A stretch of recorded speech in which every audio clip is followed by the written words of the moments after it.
Welcome to the Conscious Classroom podcast, where we're exploring tools and perspectives that support educators and anyone who works with teams to create more conscious, supportive, and enriching learning environments. I'm your host, Amy Edelstein, and I'll be sharing transformative insights and easy-to-implement classroom supports that are all drawn from mindful awareness and systems thinking. The themes we'll discuss are designed to improve your own joy and fulfillment in your work and increase your impact on the world we share. Let's get on with this next episode.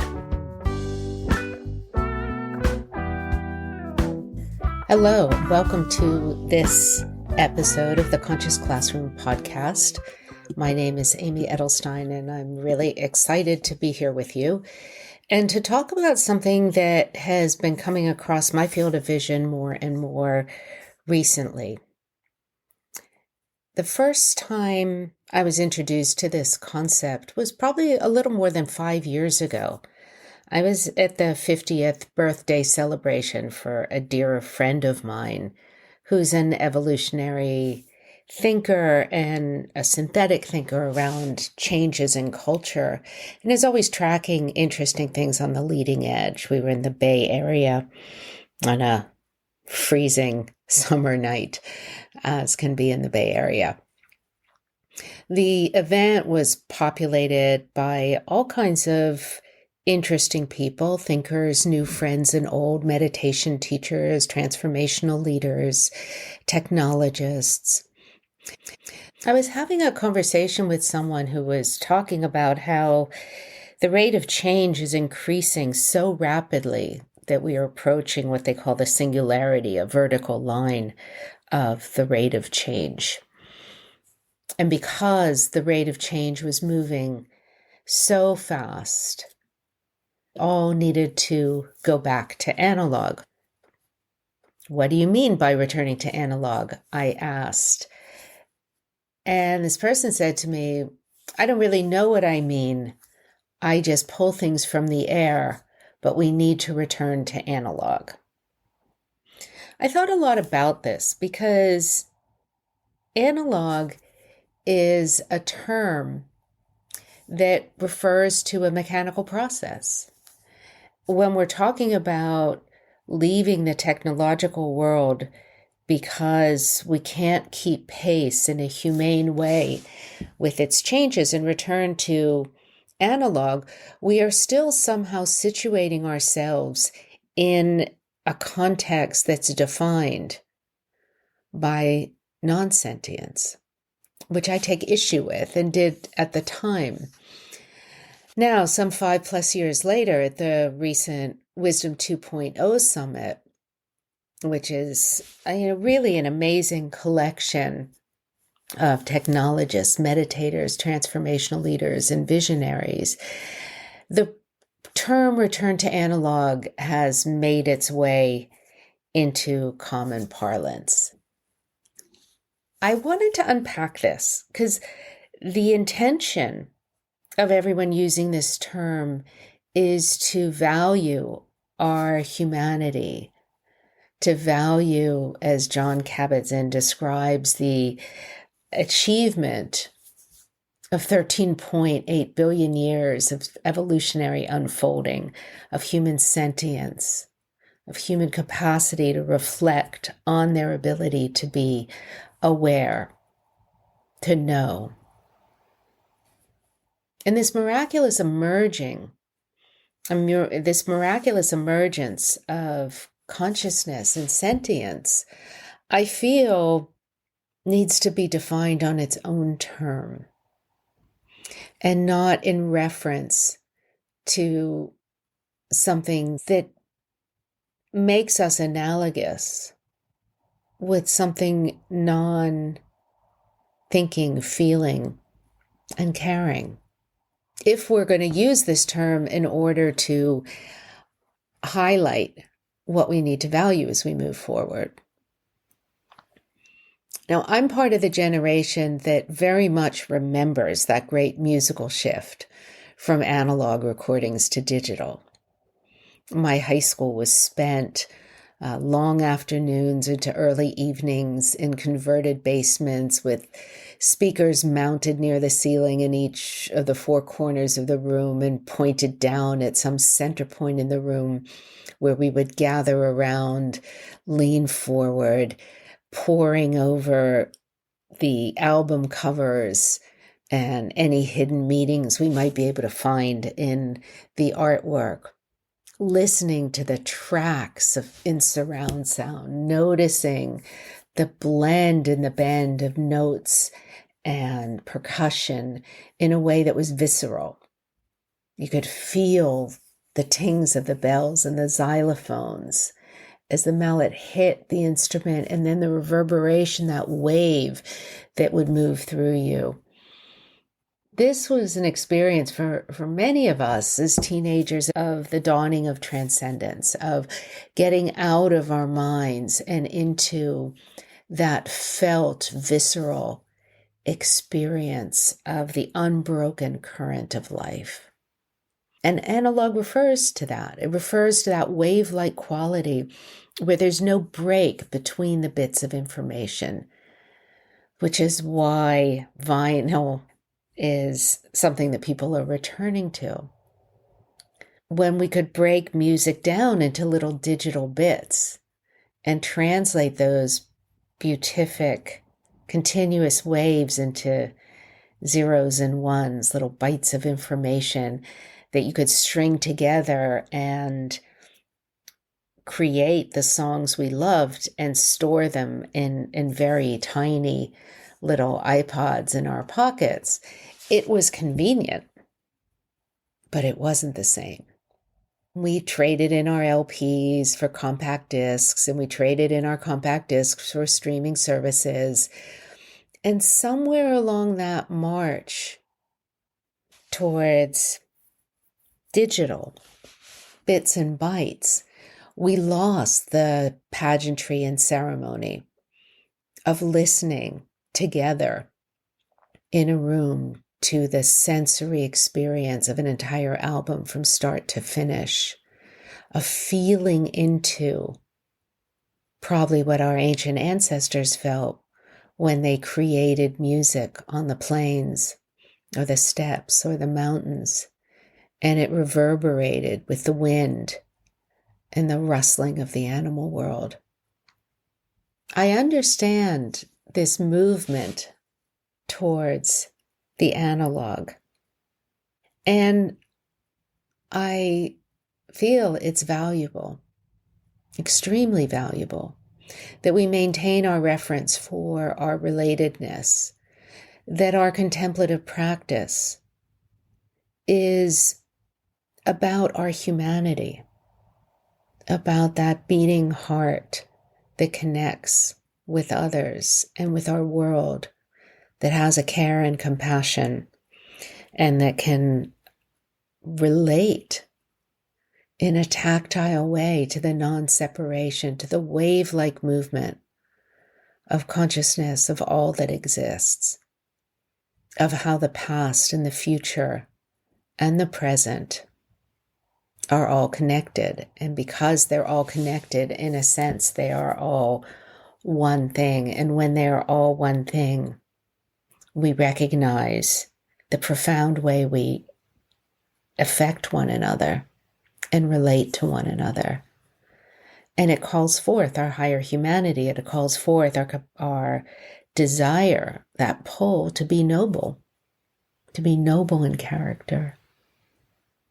When I think about the future of education and the incorporation of more and more technology, which is coming, and we want to do it right. We want to do it in a way that can foster independent learning, that can help students identify where they're tripping up and find new ways to determine the solutions to the problems they're working on, whether it's math or chemistry, or to challenge their expression by introducing other forms of meter and verse so that they can expand and innovate their rhythms and ways of using language, and to learn even forgotten languages, lost languages, to bring them back. I think that AI has just amazing, phenomenal capacity. What we want to watch out for is not to replace that human continuum of sentience, of consciousness, with a facsimile. And we want to maintain the recognition of the invaluable nature of our awareness, and of animals' awareness and plants' awareness. Living beings have and share, to different orders and different degrees, awareness, consciousness. And that consciousness can demonstrate to us our interconnection and our connection, so we're not so alone. We want to maintain that as the context within which we work with AI, rather than taking our human sentience and placing it in a technological metaphor. The risk that we run when we elevate the digital is that we start creating an ideal of a perfect friend, a perfect tutor, a perfect companion. And human beings aren't perfectly attuned to us. They are independent, valuable in their own right, and that's where our individuation within our interconnectedness is part of what gives us the richness of life. We want students to engage in all the messiness of relationship. That's how we grow. That's how we deepen our understanding. We move through loves and conflicts. We move through moods of agreement and disagreement. We move through patterns of synergy and disharmony. That's all part of the human experience, and especially a part of the educational experience. And if students feel so met and seen by their digital tutor, their digital companion, they may lose interest in the messiness of sentience. And if we do that, we will be limiting our own evolutionary edge around capacities that are uniquely to do with the living world. Part of the ways we can introduce this in education, as we think about the future of education and AI, is to increasingly speak about, explore, and lean into that beauty of the surround sound of connectedness, of relationship, of mentorship, of emotion, of physicality, of the give and take, the back and forth that makes us feel connected to one another, not just interconnected at a level that we can intuit, but connected at a level that we can touch, the hands we can hold, the shoulders we can hug. Returning to analog is a call for valuing that. Returning to valuing our humanity would be to set digital in the human context, the evolutionary context of the formation of life, and technology being within that, not the definer of that. It's going to take a lot of care to lean into all the different impacts and effects that our increasing reliance on the digital world is creating. It's really hard to see into the future, And it's really hard to see what's lost through the dazzle of what we gain, which I believe is very positive and I think can provide amazing diversity. I think we can explore learning in different languages. The nuance of that is often not recognized. English has a certain structure and a certain command to it, and a certain phraseology, and a certain number of words. Other languages prioritize different values. And if we can start conversing in those with the assistance of AI, who knows what capacities for care and wisdom and connectedness will come forward, especially for young people who can explore in that new terrain, free and unfettered. At the same time, we want them to explore free and unfettered and uncontrolled in their playgrounds, with their friends, without fear of humanity. The rough and tumble and messiness of our human world is what makes us who we are. Our contemplative practice and exploration of letting go into silence and being intimately with ourselves, with our bodies, with our breath, with consciousness, exploring our experience, miraculously releases that curiosity and care, especially if we prioritize the curiosity, care, and compassion that traditional contemplative practice is meant to lead to. Mindfulness is not a shortcut for efficiency. Breath meditation is not an alternative to a pharmaceutical attention deficit disorder pill. The contemplative practice, in its traditional context, is meant to connect us with our higher human qualities. And when we lean in to define those in the infinite ways that poets throughout the ages of all cultures and times have defined, the nobility of heart, the wisdom of a clear mind, and the compassion of hands at the service of those in need, we become exalted. And when we taste that lightness of being, we sense our potential and an evolutionary direction towards that which is good and true and beautiful. So let's not return to analog, although we're all welcome to go back to our vinyl records and surround sound and enjoy.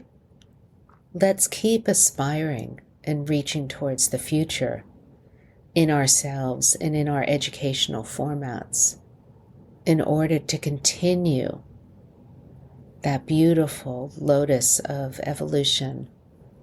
It's unfurling and unfolding so that we continue to smell its unbelievable fragrance of purity and wisdom and love. And let's have that evolutionary ideal be very connected with all of our evolutionary history, so that we recognize the preciousness and delicacy of this experiment and continue to wonder with awe at how those conditions seem to be just right. So oxygen formed and carbon formed and single-celled organisms appeared and mammals. And as the great cosmologist Brian Swim used to say, from molten lava to rose bushes to giraffes to a mother with her infant, consciousness has evolved. Let's keep evolving that edge in all its fullness and no reduction. Let's incorporate this into our educational design and light up children with the wonder of being a human being and all that can be done with our flesh and blood and connection and mysterious access to unfettered consciousness. Let's close with a short meditation. If you're driving, save this for later. And if you're not, come into a comfortable and alert mindfulness posture where your spine is tall, your head's balanced at the top of your neck, and your feet are planted on the ground or in a stable cross-legged position. And begin by focusing on the breath going in and the breath going out. And as you breathe in, let your attention go to a starburst that happened billions of years ago. And when that star exploded, in its aftermath, as the gases swirled, oxygen was created. And over billions of light years, that atom of oxygen is reaching your nose. Recognize that you are connected across time in the immediate present with your distant past.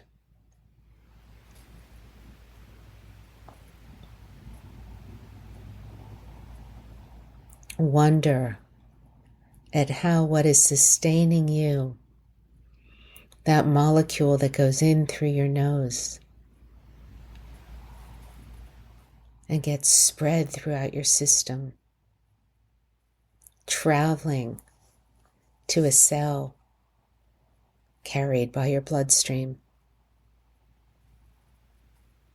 creates life in you, energy, growth, all the functions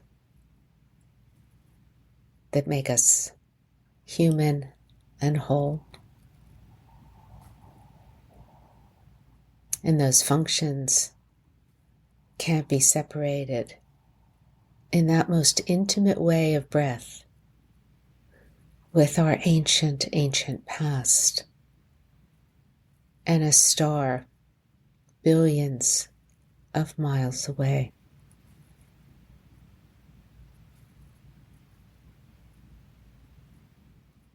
As you let that wonder settle into your body, allow your mind to be soft, calm, and allow your heart to be filled with gratitude and appreciation for your own mind that can reflect, for the evolutionary process that created our bodies, our brains, language, the thought process, communication,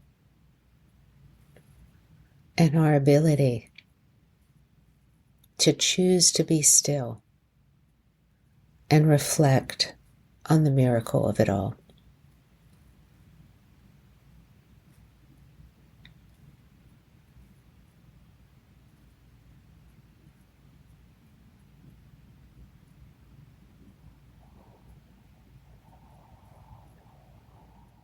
And as we finish this short contemplation and meditation,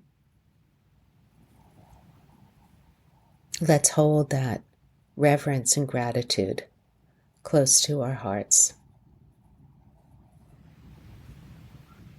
and choose to align our actions and our intentions with the reverence for the mystery and sacredness of the evolutionary unfolding that's created us and all things in our world. Thank you all. Till next time. Thank you for listening to The Conscious Classroom. I'm your host, Amy Edelstein. Please check out the show notes on innerstrengthfoundation.net for links and more information. And if you enjoyed this podcast, please share it with a friend and pass the love on. See you next time.